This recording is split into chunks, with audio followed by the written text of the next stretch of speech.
I think with regards to CTV and cross-media measurement, the important thing is that we're able to find a way of understanding what it's delivering from a business outcomes point of view.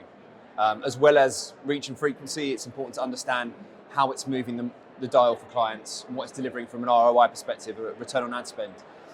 The other key thing is we need to make sure that we're finding ways of standardization and agreement on metrics, so that when we look at across a fragmented marketplace, we're able to find like-for-like comparisons and comparables that allow us to understand how one platform is delivering versus another.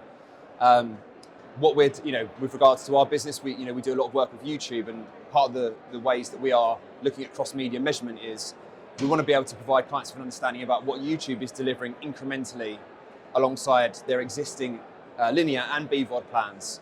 Where does YouTube fit into that pie, into that kind of ecosystem, that holistic plan? What role is it serving? What is it delivering from an audience perspective, incrementally? How is it driving those business outcomes as mentioned?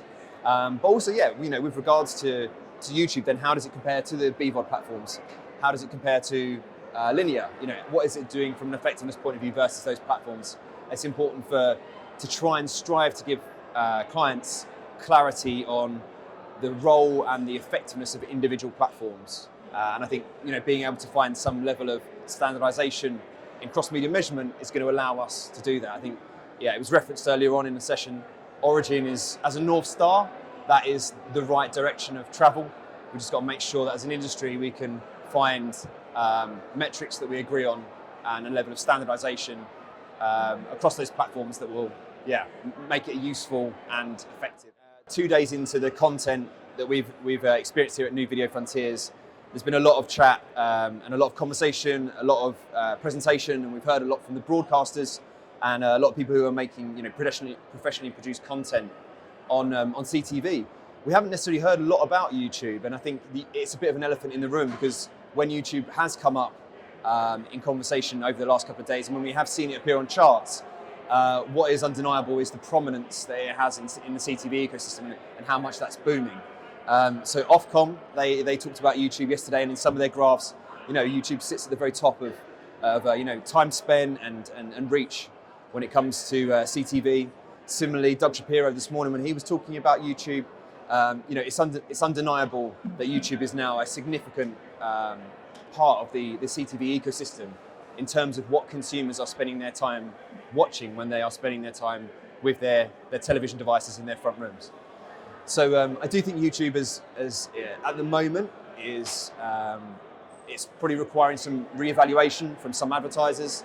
I think they're just starting to, with the data we're seeing from the likes of Ofcom, starting to realise that the YouTube needs to play a fundamental role in their CTV planning and their activation and their holistic AV plans. It needs to be front and centre. When we talk about fit for TV, what we're really talking about is fit for advertising and also fit for audiences. And I think what we really need to make sure we're doing is looking at following the audiences and the audience behaviour. We've heard a lot over the last couple of days about terms like editorial premium, professionally produced content. What I would argue against those is that they are not essential to something being fit for TV. I think if a piece of content is brand safe and is suitable to the advertiser, to the audience, to the context in which it's being delivered, if a consumer is watching that piece of content on CTV, then the consumer is defining it as fit for TV, because that's where they are, that's what they're watching. So I think that's really important. We've arrived in a place now where, as of very recently, 50 to 60% of YouTube is now being consumed on CTV. That's YouTube are talking about that data, Google are talking about that data. We're seeing that in our own buying on the platform. 50 to 60% of impressions on YouTube are going on to CTV. That's not all professionally produced content. That doesn't all have editorial premium. But that content is all fit for TV because the audiences are determining it to be so. So I think that's really important, is that we make sure that we follow the data. And that's across all platforms. Do we define what's right for audiences in that space, or do we let the audiences tell us what they believe to be fit for TV based on their consumption habits? And going back to, there was other conversations that that have been had over the last couple of days. We've seen interesting data around like generative AI content, for example. 40, I think there was a statistic yesterday: 40% of consumers are receptive to generative AI content, and that goes up to 60% with younger audiences and Gen Z audiences.